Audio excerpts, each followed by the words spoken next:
আসসালামু আলাইকুম। আজকে আপনাদের সাথে অতি পরিচিত একটা রেসিপি আপনাদের সাথে শেয়ার করব।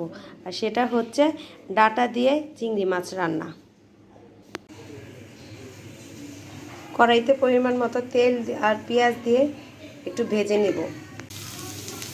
পেঁয়াজটা একটু ভাজা ভাজা হয়ে গেলে এর মধ্যে স্বাদ মতো লবণ এবং চিংড়ি মাছটা দিয়ে দিব। এরপর একে একে আদা রসুন বাটা, জিরা বাটা, হলুদের গুঁড়ো, মরিচের গুঁড়ো, ধনিয়ার গুঁড়া সবগুলো দিয়ে আবার মশলাটা ভালো করে কষায় নেব।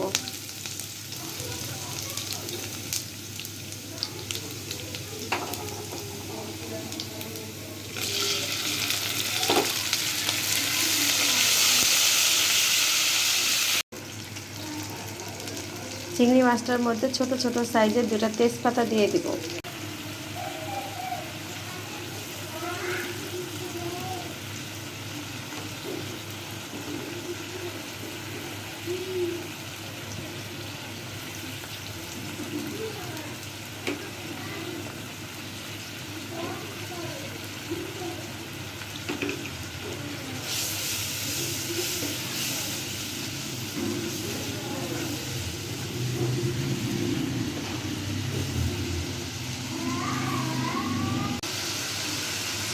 এবং ডাঁটার তরকারির মধ্যে সামান্য চিনি দিয়ে দেব, যাতে ডাঁটার তরকারির রঙটা নষ্ট না হয়।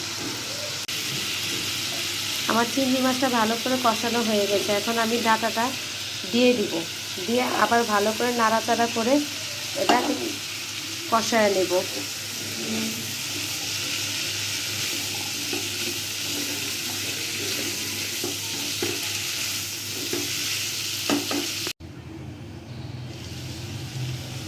আমার ডাঁটার তরকারিটা ভালোভাবে কষানো হয়ে গেছে।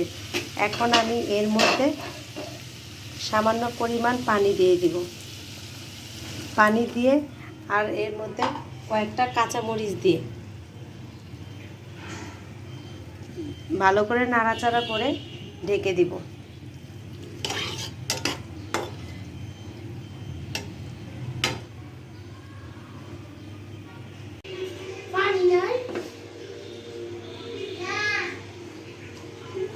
আমার ডাঁটার তরকারিটা হয়ে গিয়েছে। এখন আমি এটাকে নামিয়ে নিব।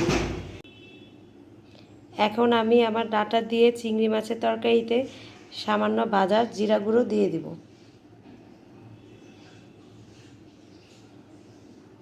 ডাঁটার তরকারিতে ভাজা জিরা গুঁড়ো দিলে খেতে খুব ভালো লাগে। আপনারাও বাসায় রান্না করে খাবেন। যদি আমার রান্নাটি ভালো লেগে থাকে তা চ্যানেলটি অবশ্যই লাইক, শেয়ার, কমেন্টস এবং সাবস্ক্রাইব করে দিবেন। Thank you.